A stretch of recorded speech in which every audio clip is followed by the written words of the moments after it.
My name is Stanley Landrum. I am a proud member of the Ohio Memorial Chapter, Tuskegee Airmen. I served in the United States Air Force from 1959 until 1984, but I thank God for those who went before me. I'm talking about Tuskegee Airmen, who laid the groundwork for me and these other gentlemen sitting up here in front. They were our forerunners to make it better for us as we were being a part of the military. My name's Mike Dixon. Like the others, I went in through a culture shock. At 18, I was drafted in the United States Army from Springfield, Ohio. At that time, they shipped me right to the South. I was raised up in a Catholic school, so, you know, most of my kids that I played with were white. As I say, I joined the service in 1959, spent the majority of my time in the Air Force overseas. Down there training in the South, when I went into the bus station, I wanted to go get something to eat. Walked up to the counter with the rest of my friends. Oh no, you have to go around to the back. So wow, you know. Came home, told my parents about it. I said, I really don't want to go back. Well, in my family, my brothers, older brothers, all of them were in the military. And they said, oh no, you're going to go back. I knew I was in trouble when I went to a place called Peru, Indiana, and I see this big sign, home with a KKK. In my career, I went from Alaska to Germany. Like the rest of them, they're in the Air Force. I'm the bad guys. I was in missiles. Even though we were a part of the Air Force, I did the missiles of shooting down airplanes.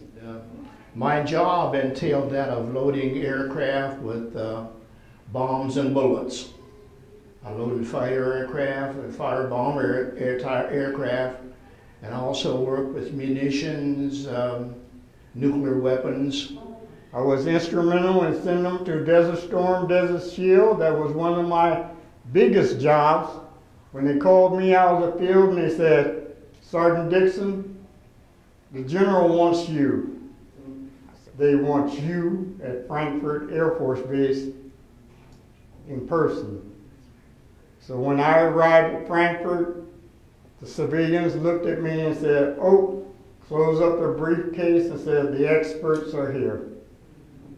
And the only thing I could do was get all those airplanes ready, inspect all the equipment, make sure it was ready to go, and wait on President Bush to give me the order to let them take off. But I learned to adjust to the customs of the people, and so many of the people that I met from all those different countries said, oh, you're an American. You're a black American. And they had heard stories about blacks with tails and things like that. No, I'm just Stan Landrum, you know, hey, you know. And I learned my policy was, if you treat me right, I'll treat you right. And we present ourselves as ambassadors. And as a black person, there was no color involved. 24 years. And the whole time, everywhere I went, I ran into racism.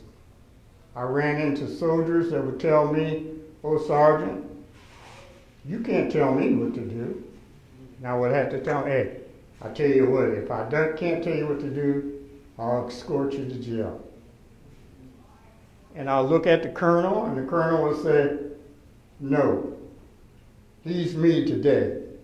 If you don't listen to him, you're out of here. one of the things being in the military, first of all, it changed my life, changed my way of living. I was an only child raised here in the city of Columbus, and I went to West High School at that time, which was integrated. I went to integrated elementary school, John Burroughs, and it made me appreciate so much what home is all about. The things that we take for so much for granted, I see other people not having. I came back to Columbus, which is my home. I was privileged to get a job working for the Supreme Court of Ohio. The red-tailed pilots wanted to prove one thing. They wanted to prove, well, two things. First of all, that they could fly. And they were the best that they could be at flying. And number two, they were Americans. They were fighting for their country. They were not fighting for Africa. They were fighting for the United States of America. But as Tuskegee Airmen, they had it rough. The young soldiers today are still having it rough. But we have to lead by example. The Tuskegee Airmen showed us how that we can be better. We can do better. Sure, the fight isn't going to be easy. But if we go ahead and continue and stay there, we'll come out righteous. I want to thank all of you for allowing us to be here. And let's continue to fight. And let's help us get the Tuskegee Airmen a home here in Columbus, Ohio. Thank you very much.